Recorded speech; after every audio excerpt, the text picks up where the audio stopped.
Well, in our ongoing series, Research in the Cosmos, and exploring the universe and discovering the depth of the human soul and the connection with the psyche and the human evolution in the wheel of reincarnation, we asked one of the men who has discovered himself on the path of rebirth, Chris Winter from Scotland, to come to Sweden. Thank you. So we welcome you. Thank you. And hope that this will be a challenging interview Yes. for all the people that will see this in the future. Yes. We're recording this today on the new moon in Leo, and we've had seminars and lectures, and we find it fascinating that you worked with the Mayan skull, the crystal skull, and also having connection to Atlantis. So Chris, do you want to start talking something about the subject of Mexico, the crystal skull, and how you got involved in all this? Mm-hmm. Well, from a very young age, I've always been interested in Mexico and the Maya. That is the first thing. And throughout my life, I have been drawn to reading Maya culture and the Maya people, all about the Maya people. And then in 1987, I had a dream about a crystal skull. And this was really quite a revelation to me. It was a very lucid dream, and from that into my care came books and information to do with a crystal skull. So all the information was being correlated. Mm-hmm. From that, I had a tape sent to me called a meditation tape into the crystal skulls, and as soon as I saw the opening introduction of the videotape, the crystal skull itself, I was absolutely fascinated. I just had to be with it for some psychic unknown reason, and almost a pull of my soul to make the journey. From there, I went to Canada. I was doing a round the world trip, and I knew that the crystal skull was in Toronto, and it was owned privately by a lady called Anna Mitchell Hedges, who actually found it. And eventually, after much haranguing, the very last minute before I was about to leave the UK, I had a letter from Anna just saying that she could see me. So I had to literally rearrange all my arrangements when I was in Canada so I could be with her. Mm-hmm. And when I got to Canada, after a few days, I made the trip from Toronto out to Kitchener, took a taxi to see her, and she greeted me at the door with the words, "Greetings, and my word, what a lucky boy you are." And I didn't quite know what she meant. She said, "Usually we have people here to see it, but you're all on your own today." So this was my special first favor. Well, it wasn't a special favor. I think it was divine providence. I think I needed to be alone with it, and anyway. Nature arranged. Absolutely. The cosmos arranged what I needed. I needed to be alone with it. She ushered me into the room and she said, "Well, this is what you have come to see," and there was the crystal skull sitting on the table. And this was my first physical encounter, certainly in this incarnation. And at first there was a look of despondency, followed by a feeling of joy, a feeling of, I really want to be in the room alone with it. I need to be alone with myself. She told me more about the skull and about herself. She then asked me if I'd like a cup of tea, and I said yes. She went into the kitchen, and before she went, she picked up the skull and put it in my lap. And there I was with a human crystal skull in my lap.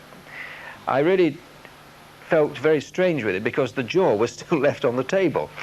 And I felt the jaw should have been with the skull at this point. But a lot of things followed from then, and to cut a very long story short, I had a tape by Rick Thurston and a book. And as I was traveling across Canada, for 3 days, I had time to reflect on my encounter with this artifact. And I was in tears and in joy and tears and joy for 3 days. Something had broken into me to tell me a lot more about myself than I could possibly imagine, and yet I didn't know what it was. Years later, in 1991, in the later part of 1990, Anna came to England. And it wasn't till the spring of 91, after she had got herself settled in and into her home, that I made contact with her again. And it was at that time that I went down to see her, It was the Buddha moon, full moon, the Buddha full moon, and I was on my way to Glastonbury, and I said I could like to call in and say hello. Anyway, I stayed in the Malvern Hills the night before, and then made my way, and it was the night before I had a great revelation as to the mystery of the skulls as I was walking through the countryside, and how the skull, when it disappeared, had left a myth of promise, a myth to all the people that were guardians of the skull, to make them go into the world and find themselves. Having lost themselves, it made them. And this is why we get so many copies of the skull itself, because the skull and all the copies of the skulls are all around, and they are copies because they are like we have remembrance of artifacts. We have seen the skull, people talk about it, and then they wish, because it's disappeared, we then make copies of it. And this is the reason why we have so many copies. Perhaps you should start talking a bit about the discovery of the skull itself. The very first one in our modern times, this century. Who was the one who found it, and where was it found? Well, it was found in a place called Lubantun in Belize in 1924. And Belize is in what country? It's next to Guatemala. And it's situated where? Very close to Yucatan. So it's in the jungle? It is in the jungle. Now, Anna Mitchell Hedges' father, known as Michael Mitchell Hedges, was in my estimation, the original archetype for Indiana Jones. He was the archaeologist finding all the archetypes who shot, and the archetype that went out shooting sharks and crocodiles, the great adventurer who had been one of the generals with Pancho Villa in Mexico and had been captured, and all sorts of things, and finding buried treasure. He really was a wonderful Indiana archetype. Anyway, they had come across this pyramid in Lubantun, and it took them many, many months even just to take the debris off it, because it was covered with jungle debris. What kind of pyramid? Step pyramid? It was a step pyramid. Pyramid? No, it was a step pyramid. It was a pyramid, a four-sided step pyramid. It had collapsed because of an earthquake, and they had cleared a lot of the debris off, and because Mitchell Hedges' great passion in life was to rediscover Atlantis and to rediscover all the possible leads that could be found to Atlantis. What was the dating of the pyramid? How old was it? No, I can't tell you that, because is it Mayan or Aztec? No, it is Mayan. So Definitely Mayan. So we're talking 200-300 AD up to 700 AD? I think we are talking in thousands, not in hundreds. You mean thousands BC? Oh, yes. So we're talking about a much earlier epoch than the modern arrival of the Maya in Mexico and Guatemala, which is known today in the Western world. That's correct, yeah. Usually in all Spanish tradition there's a siesta in the afternoon, because the height of the sun is very high up, and people just don't usually go out at that time of the day because of the heat of the sun. Anyway. We're talking the 10th, 11th, 12th latitude north of the equator. Something around that, yes. Yeah. So it it's is an straight. hot period during the day with 40 or 45 That's degrees right. Celsius. It's going the south part of the Bay of Mexico. You know, it's cutting across the sort of the Caribbean through Cuba. Anna went out with a friend, one of the little Maya children, and climbed the pyramid against her father's wish. And against her father's wish, he said, do not turn stones, because under stones are scorpions and tarantula spiders. And not only they do give a nasty bite, but they're just very nasty anyway. And as she was looking down through the cracks and playing on the pyramid, with the midday sun above, in looking down into one of the cracks, there was a shining artifact. Something was shining. Now, she didn't know what it was, and eventually, after this little episode, she told her father. They then spent several weeks in moving all the stones, and what came out was the crystal skull. But the crystal skull without the bottom jaw. They didn't find that. And to their amazement, there wasn't, I beg your pardon, there was one slight chip in one of the teeth. Apart from that, it was unmarked. Do you want to tell the story how it truly was found?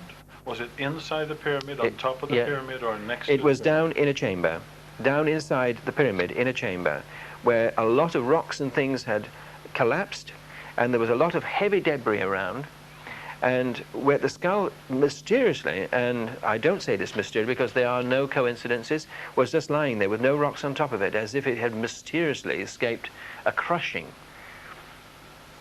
Now, when they brought it out, the Mayan people, who had heard about this skull in their mythology for thousands of years, then started going into almost euphoria. They lit the bonfires, and they placed the skull in the center, and they danced around it for 6 days in this ceremony and this cleansing of this crystal. They were so joyfully reunited with, you might say, their god, if anything. And what year was this, did you say? 1924. Anna was 17 at the time.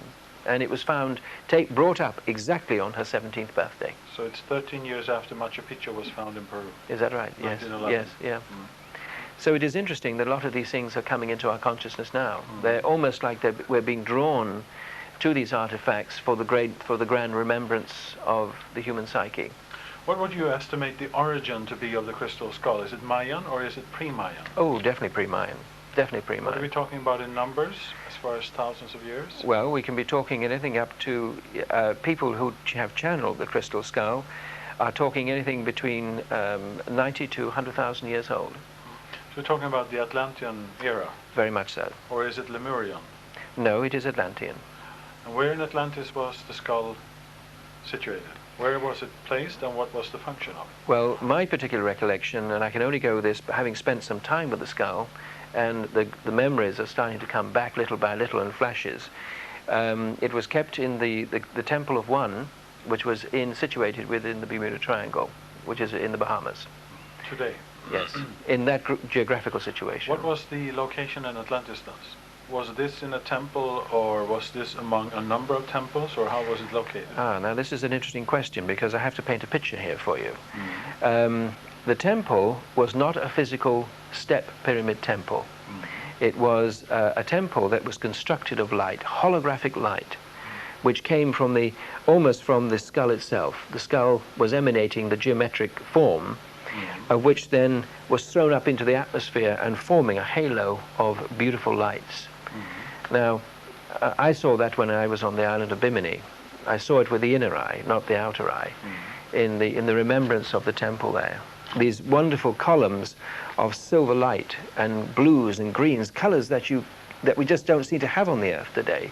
They were rich electrical silver, and they had sound like bells, like very metallic tinkling sounds, and perfume that was so sharp that it was like a drug. You know, it was like a smelling drug that could take you into different ideas and dimensions within yourself, that sort of idea. And it was known as the Temple of One, the Temple of a single consciousness. So now we really come to the central idea of the skull. Yes. It was something from another dimension given to the children of the earth. Yes. Those souls that were reincarnated in Atlantis. And it was given from one dimension into another. And the example of the skull was that it projected a telepathic form of a pyramid. Yes. Around itself, although in the physical dimension there was nothing visible. That's correct. But in the spiritual regions there were a permanent manifestation of a pyramid. Yes. Now, when we come to this point, how about if we move over to the next seat here and take a look at an overhead projection and see the skull, how it's located? Okay. Okay? Sure. We'll take a short break and we'll go on the next picture then. Okay. So people can see the skull in practical form. We'll be back in a minute. That was okay, okay.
So we've seen the crystal skull on the overhead projection screen, and we've now been introduced to the original skull found in 1923.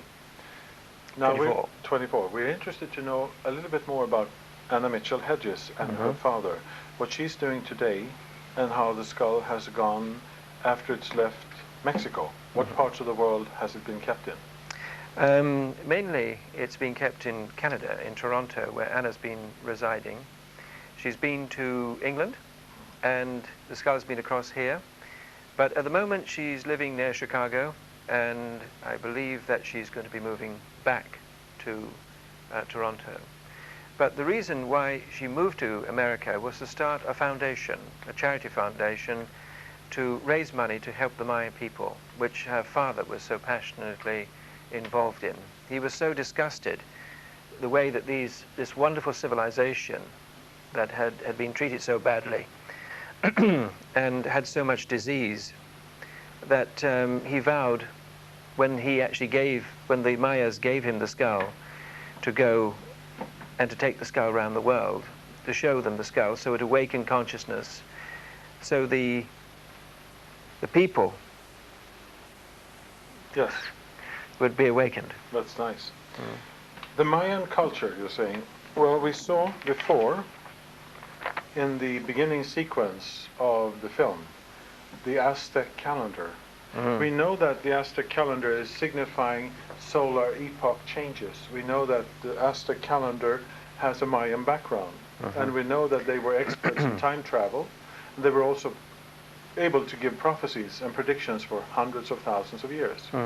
In the Mayan calendar, with the smiling face in the middle, we know that the last Baktun of 3,130 years BC, adding up then to the total cycle of 5,100 years, is going to end 2012 AD. And we know that the Mayas have been predicting a Baktun of transformation of change, a planetary change, a change of mind and a change of body. And that means we have to find the artifacts, those ideas that were given to us, the invisible ideas in the past, so we can understand the invisible realm in this life. Now, if we think of the 1920s and the 1930s, when the planet Pluto was recently rediscovered again, we are seeing a change in the mind and the mental study of human beings. We're seeing an understanding of reincarnation coming to the West. Now, what do you say as far as the future of the skull is concerned? Will it have to travel around the world? Will it have to sort of be reconnected to the people again so they can remember who they were in the old days? Well, this is actually, Anders, one of the reasons why you asked me to come to Sweden. Even though I haven't brought the skull, I've brought the knowledge, or I've brought, shall we say, the skull's energy and Anna's energy, her father's energy, with me, and it's been a great pleasure to talk about it. But our main work is, as you're doing, is to awaken consciousness. As the skull has awoken, as you say, all these things are coming in now, is the genetic memory is being awoken. And in the genetic memory being awoken, so we return and we start looking around for the triggers that would trigger the memory.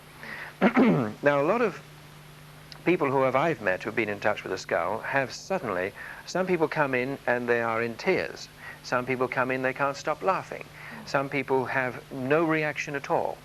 But sooner or later, there is a reaction, because the skull really is the triggering mechanism to bring everybody back to the Temple of One. Remembering. Restructure the membrane on the memory of the mind to remember the whole story. Yes. Now, what about the Maya culture? We know that it's connected to Atlantis. And we know that the Mayas were not actually custodians in Atlantis. They were given the artifacts later on in Mexico, as we call the land today, which was part of an ancient culture called Aztlan or Atlantis. The original custodians, where are they today? In the fourth dimension? On another planet? In another solar system? They exist within the mind of one. They're not physical. They shall we say, they are visible to themselves, but invisible to us. Interdimensional? Oh, very much so. They are totally interdimensional.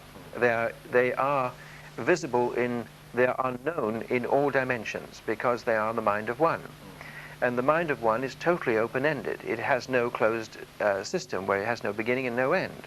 Therefore, the very core, if I can call it, which is the core of all cores, you see, the mind, the skull really stands for exactly as you see it. It's a crystal mind, a mind that has no limitation. It has no dimension. It has all dimension, across all planes of understanding. So to awaken consciousness in the various, shall we call them dimensions, the various angles and colors of dimension, there are the artifacts left there, almost like telephone exchanges, which when the race needs to remember, it's almost like the psyche of the race calls these artifacts back into being, says, we wish to remember, please show us something to show us that we can remember. So a skull comes and says, I remember. The collective unconscious. Absolutely. Like Carl Gustav Jung called humankind's other fourth dimension connection, which we in modern terms call like tarot cards, or we discover it with out-of-body experiences, near-death experiences. Now, what would you call the other artifacts that we have heard that the sixth sun will bring in with the solar eclipse of 1991? We know it's going to bring us into connection with cosmic beings, awareness of another dimension that humans have not had for hundreds of thousands of years. Will they bring in artifacts also, like the Ark of the Covenant, or will there be other Now, this is interesting, because as you're talking, I'm seeing something that actually man himself is already existing on the other dimension. He's just not focused there. Do you see what I mean? Yes. As the changes in the eclipses happen, he becomes more focused in this other dimension and less in this one. So the transformation on the angles, he's actually moving into that body now. The body exists there already as a shadow of himself. And as he becomes a shadow in this dimension, he moves into another earth. As Revelation says, it'll be the rolling of one earth into another earth. And it is only the rolling away of the shadow. As he becomes a shadow of himself on one earth, he moves forward into another world. But he'll be perfectly acquainted with this other dimension, if he wishes to be so. And these people, these artifacts, are amongst us today. The dimensional beings, the interdimensional travelers, where do they contact human beings, and what part of the daytime, nighttime focus are they interested in? The daytime consciousness is fairly occupied, isn't it? So aren't they more interested in the subconscious, the nighttime, the sleep time consciousness? The dream time. The dream time. All of us, whether you were aware of it or not, you have made conscious choices to make the transition from one body into another as a main focus, because you are focused on all dimensions. There's a question of where your focus lies. So if you can imagine that during the dream time, the remembrance is happening more. So you release, you'll find a lot of people are coming to you in for regression, for healing, for understanding, and all these types of things, because they are now feeling the changes. They are moving. They're moving their bodies. They are no longer identified with the banking systems. They're not identified with they're identified with the earth, but they're not identified with the psyche of what's going on in the world today. So you're almost given previews of this other shadow self of yourself. You spend some time in that body. That is why a lot of people are now wanting to leave. So let's go one step over from Mexico to Egypt. Let's go into the tarot system. Right. Tarot meaning tarot, bota, rota, or Torah. Torah meaning the law, bota meaning the builders of Aditya, those who build the pillars of knowledge. And rota, those who are unaware of the spiritual world, have to rotate, reincarnate, come back into the wheel of reincarnation. In the letter of the Hebrew alphabet called R, or Kaf, Kaf stands for the skull, and skull says at the back of the head is the gate to the waters of the land, of the eternal. So the back of the head, it is not a house, it is a dimensional house, and it is the house of mind. And there it says gate number 189, which is called Kaf, is the entrance to the next world. So that means that the entrance to the next world is in the back of the skull, which is accessed during nighttime when we are asleep. You call it dream time. And there's a letter for it, there's a path on the tree of life, and there's a vibrational frequency. It has a tone, it has a sound, there's a color. In other words, there's a crystal for it. And the color green is coming up, and the sign of Pisces, which is dual consciousness, higher consciousness, lower consciousness.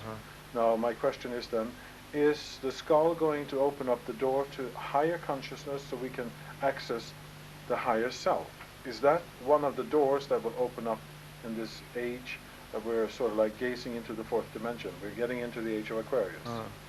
It's interesting. Can I just relate what's happened over the last 2 days at the lectures, at the seminars? A lot of people have been hearing, as you have heard yourself, the loud whistle in the room. You know, what happened on the Thursday. Now that was almost like a tuning in. A lot of people felt it in the back of the head. You know, what they call the Asner center. Right. Now, as that center tunes in, almost your consciousness, because it is going up the spine before the spine goes into the brain. So it's more or less like the tuning gear, like you get a tuning knob. So as you tune the waters, you know, you allow more light or more flare up the spinal cord into the mind. So it's almost like a little tuning knob, where if you listen to the frequency sounds, you'll be able to tune in to that other part of yourself quite easily and know what's going on there. You know that at the back of the head is a vertebra called the atlas vertebra. It's the first one of the 7 cervical vertebrae. And that one was used in Egypt to be toned in with a rod. Whenever Pharaoh would sit in the court, he would always have a tuning rod at the back of his head. And that would tune him into the mind of the higher self. Yes. So that he could read whenever he sat in court for justice, or whenever he was dispensing a lecture, or he was giving an ordinary audience to diplomatic people. He always had a tuning rod to tune into the frequency of various levels of consciousness, whoever was involved in the court of the Pharaoh. Because the Pharaoh knew about dream time or the next level, next dimension. So when you talk about sounds, it's like pitches. The jump octaves made you go into another dimension, another frequency, right? Yes. Now, the actual temple of one, which I told you about where the skull originally came from, the holographic temple, was multidimensional tone. It had all its pillars. All the pillars stood for different dimensions. But that was only dimensions which are within this dimension. There were multidimensional reality within other dimensions. It just went on and on and on, like a continuing mirror, mirroring all the images. And it was all changed by angles and by movement of the positioning of your sound with these sounds. And by walking into the pillars, you could virtually disappear from this reality into another reality, like walking through a dimensional doorway. Completely, you know, and the Pharaoh was most probably doing the same in his mind. Because we have in Egypt, as you know, the magic mirrors as well.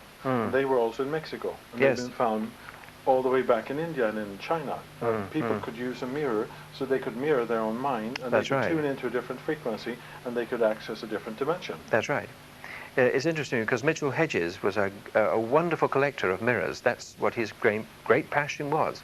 His great passion was silver, the color silver, and mirrors. And we ask ourselves why? What was he looking for? Well, he found the skull, which is in fact a mirror. The skull is the mirror of the soul. But it is the mirror of all souls, all souls that exist.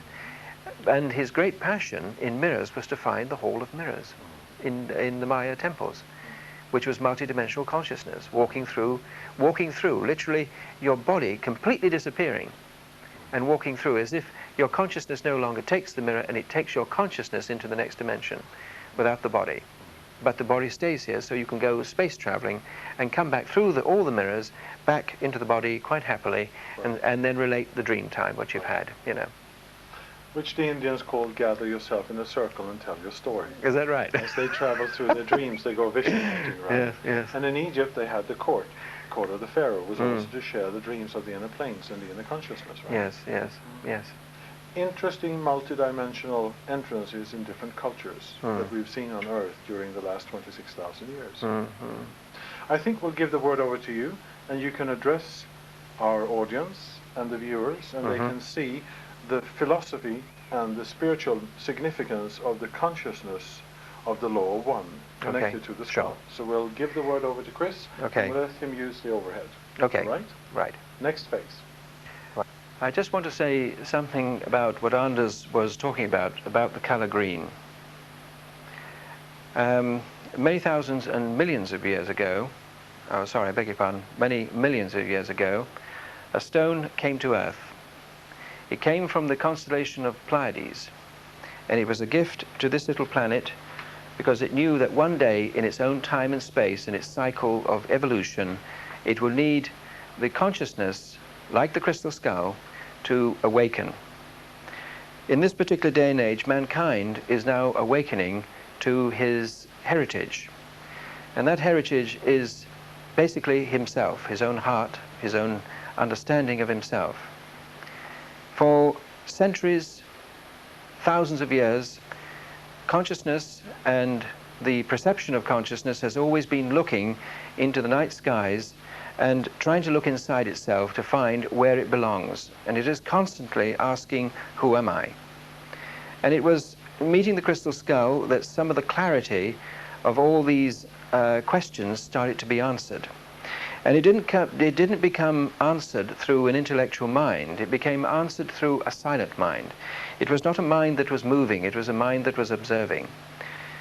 So I was very impressed to make this slide, or this overhead, to show that the skull looks through the eyes of impersonal perception.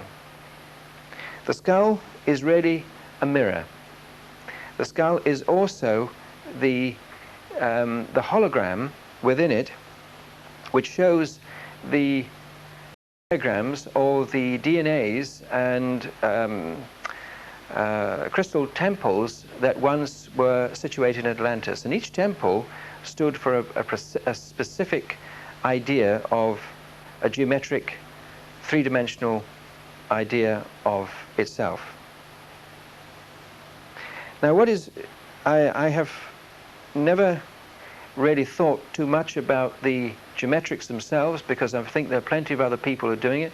In fact, my namesake, I understand, Daniel Winter, in the United States, is doing a lot of work about this. My main thing, and as my friends have told me, is to write the poetry about all this, which is to give you the words, the visions of what I personally see. Now, in looking through the eyes of impersonal perception and feeling what the whole message about what the crystal skull is all about, is to bring and to unite humanity back into a single-minded consciousness, to bring it back from its separation, from its long journey of separation and duality, to show that actually within the mind of one, which is a part of the understanding of itself, it is actually united in one consciousness.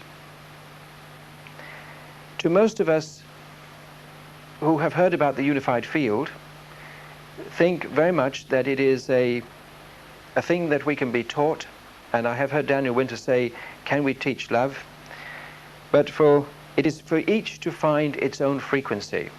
Each and every person on this planet is a separate identity, a separate entity linked to a common single soul. We tend to look at everything as dualities of souls or individuals of souls, and yet there is only one soul, one consciousness. And within itself it is interdimensional, multidimensional, and yet within itself there are no barriers. There are no gates, only the perception in the journey of itself does it travel through all these dimensions and to find itself. God in his kingdom is perfectly okay. But we think we have to act for God, which we do. And the only way we act for the all-consciousness is by the experience we have. And that experience has been a magnificent cycle of events, if we look back over it. But we feel so in our remembrance, and particularly in my remembrance, I have gone through many gateways of perception in remembering many lives, which have given me pain and happiness. But in the end, the skull says, it's time now to forgive yourself. It is now time now to move on. It's time now to link with yourself in other fields of existence, other fields of perception, fields of experience. And as we have all been told, we are now moving on. And we have been told a lot about the fourth dimension. It is a frequency sound change. We hear about the ascension program, taking your body with you. Well, in fact, you do take your body with you, but you take your form, your shadow. You take your shadow with you, and it reforms. It's almost like stepping through a veil of mist, emerging into what you have been dreaming about all the time. The fourth dimension is already there. It is being created in your dream time. It has been created in the time when you are not in your body. You have been there. You've been visiting these other places and parts of yourself, and they are all awaiting your arrival. They're doing their doing. They're a unified field of consciousness. And when you arrive, it's like coming out of one part of yourself and going through the shadows and going into another. Now this is quite a natural, transitory thing to be happening in the planet today. The Mayas have long forecast this, and I believe from Anders, he's told me there are many other calendars also and predictions that have forecasted this. Now prediction is also multidimensional. There will be people who will be going back dimensions as well as going forward dimensions, and people who will be skipping dimensions, and people who are going lateral dimensions. Not everybody is on the same trip. But it's not to say that one is evolving or one is devolving. One is just changing its perception. There'll be people, or shall we say shadows, stepping into this world as they will be stepping into other worlds. It's almost like going on a holiday. As you leave this country, other people come to your country and you go and live in another one.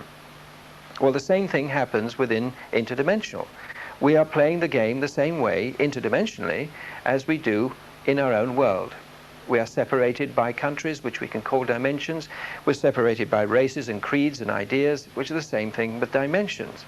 Dimensions are no more than planes, mental planes of existence, which are separated by interdimensional doorways, which, as we pass through space and time, we then link up to. Rather like the 1111, the 1111 was very much an interdimensional opening of a doorway for that particular consciousness that decided to link in with Solara. There have been others, and there will be more. There's not just one consciousness doing it all, there are many. Now, what is the skull all about? What is it, and how can we tune in into this unified field of existence? Can it be taught? Can it be intellectualized?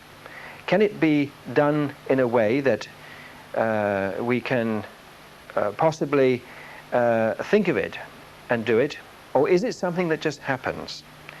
Well, to my own perception, and I have to say this is my perception, I have tried all the methods and the books. But this is not to say they are not methods or books. This is only for me.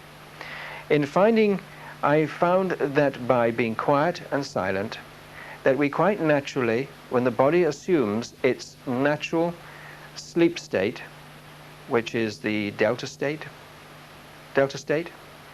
when it assumes this natural delta state, then it is in a state of remembrance. It is not in a state of creating, it's a state of remembrance. And when it remembers, then it is quite free to observe. And in this state of mind of total silent observation, it can see itself not only in this dimension, but shadows of itself existing in other dimensions. This is the game. And we go through all the gateways. They are there for you to put down, to understand, pick up, take in, take what you need, use it. If it's for you, then it's not. You put it down, you pick up another one. Sooner or later, the triggers come along. And when the triggers come along, they wake you up. They wake you up in teams. It's like every time I come to Sweden, I get awoken a bit more. I go back to England with a heart full of joy, and I keep on wanting to come back because the people over here seem to do something to me. And so what is the skull? The skull to us, and to me, and to other people, is a remembrance. It is not for everybody, but it is for me. It has reminded me. It has reminded a lot of other people. Different other types of artifacts and different other types of things will wake different types of people up. They can be done in regression. It can be done in just meeting people. And when people come together and the heart opens, automatically, some people just come together quite naturally. It's a remembrance. It's a remembrance of the unity of the human race, what we're all about, living as one consciousness. And this is why Anna Mitchell-Hedges and her father were so passionately concerned about the Maya people, because in their own way they remembered the Maya people as they existed as one consciousness, as so did the Inca, the North American Indian, the Bushman, the Aborigine, and many, many other indigenous races.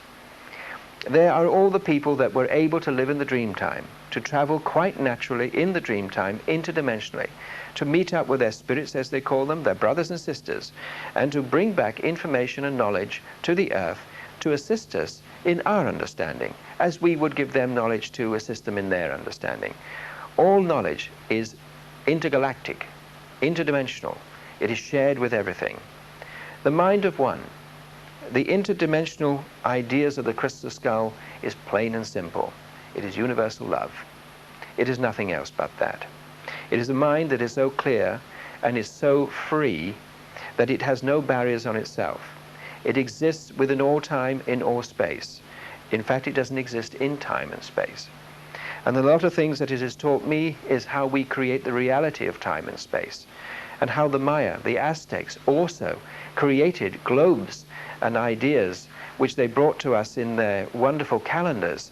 They were time and space makers, and they traveled within their own space and time, and other people's space and time. It's a little bit like people traveling interdimensionally within each other's games, like a game of Monopoly and Cluedo running at the same time and playing two games at the same. Three-dimensional chess, multi-dimensional chess. All these games are mind-blowing games to make you understand that it has to be played on angles, not just one plane, but angles of plane, and sometimes vertical, sometimes horizontal, sometimes in angles which are very, very sharp. So we're moving around the board.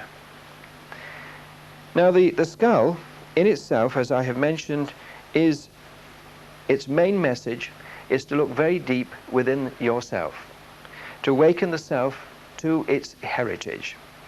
The heritage of the human race now is to remember. That remembrance is its love, that shall we say, the center of creation within the self has for itself, the freedom that it can exist within all things, and you can exist within all things, the peace which exists, as the Master Jesus used to talk about. He said, the peace of God which passes all understanding, which means there are so many dimensions and so many houses in my Father's mansion. There's so many mansions in my Father's house that it is just an impossibility, that even the hairs in your head are counted. Now, and he also said that miracles I do, but you will do even greater yet. The miracle that you're about to inherit, if you wish, and it is your choice, that miracle is the knowing of yourself, the knowing of the beauty of yourself, and how you can make the transition. By how you can make a transition knowing that you're not leaving this plane, you're leaving a shadow of yourself here, which is in your seed, your children. And if they don't go on and they go other things, then they take that seed with you. You are linked into all time and all space, spacelessness and timelessness, all simultaneously. This is not something that can be put into words and understood. It is something which has to be felt. And as we each open up to ourselves, so we begin to feel. The mind begins to close down little by little.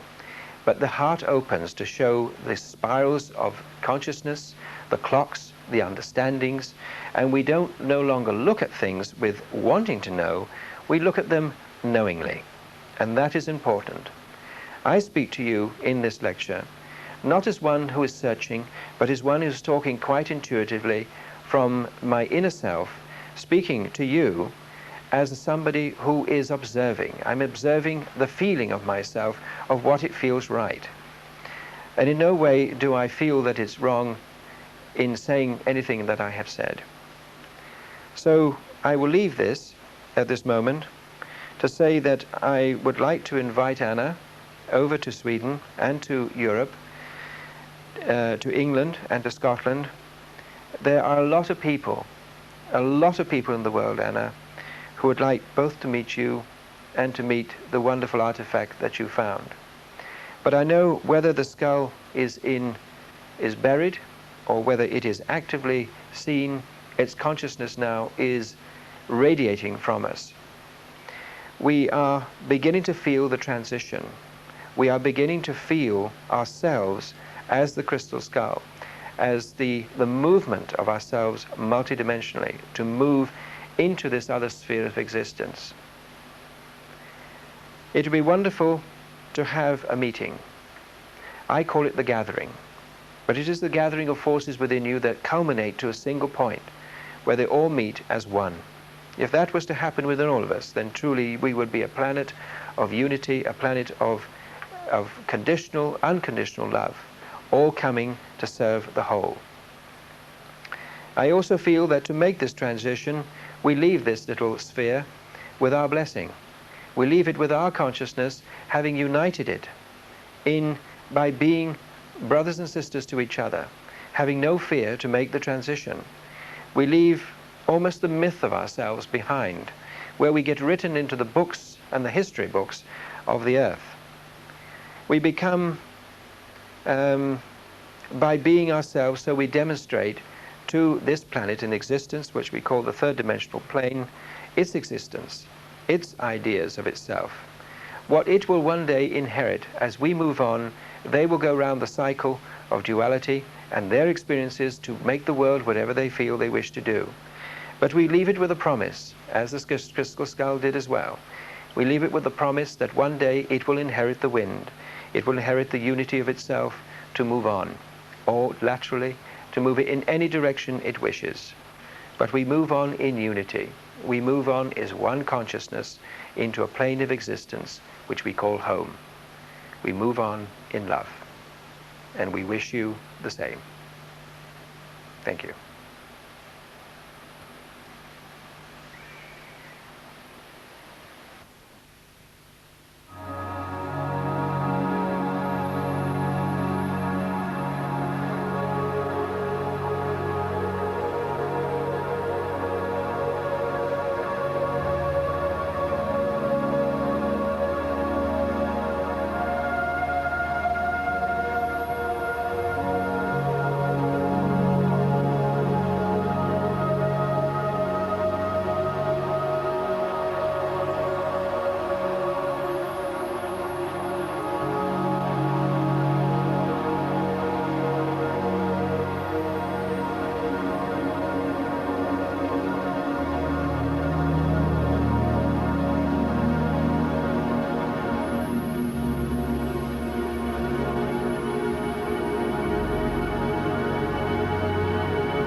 Device that was available to you. The most likely source for quarrying such a large and immaculate block of crystal would be Brazil.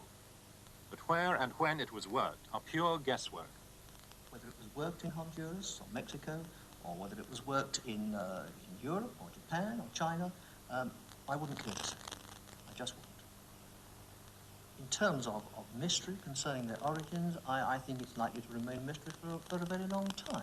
I mean, the probability is that the material came from Brazil, and it came from Brazil probably post-1700, sometime like that. But Alan Jobbins' theory is one with which Anna Mitchell-Hedges totally disagrees.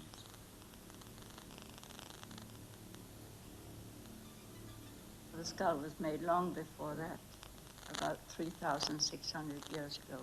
This is what the Maya people told us. I lived 7 years with the Maya people as a child, and I lived and ate and slept the same way they slept on the earth. And once you live with people who are so down to nature, you got to believe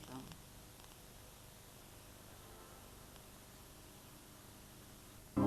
Placidly amid the noise and haste, and remember what peace there may be in silence. As far as possible, be on good terms with all persons. Speak your truth quietly and clearly, and listen to others. If you compare yourself with others, you may become vain and bitter, for always there will be greater and lesser persons than yourself. Enjoy your achievements as well as your plans. Keep interested in your own career. It is a real possession in the changing fortunes of time. Exercise caution, for the world is full of trickery. But let this not blind you to what virtue there is. Many persons strive for high ideals, and everywhere life is full of heroism. Be yourself. Do not feign affection, neither be cynical about love, for in the face of all aridity and disenchantment, it is perennial as the grass. Take kindly the counsel of the years, gracefully surrendering the things of youth. Nurture strength of spirit to shield you in sudden misfortune, but do not distress yourself with imaginings. Many fears are born of fatigue and loneliness. Be gentle with yourself. You are a child of the universe, no less than the trees and the stars. You have a right to be here, and whether or not it is clear to you, no doubt the universe is unfolding as it should. Therefore be at peace with God, whatever you conceive him to be, and whatever your labors and aspirations in the noisy confusion of life, keep peace with your soul. With all its sham, drudgery, and broken dreams, it is still a beautiful world.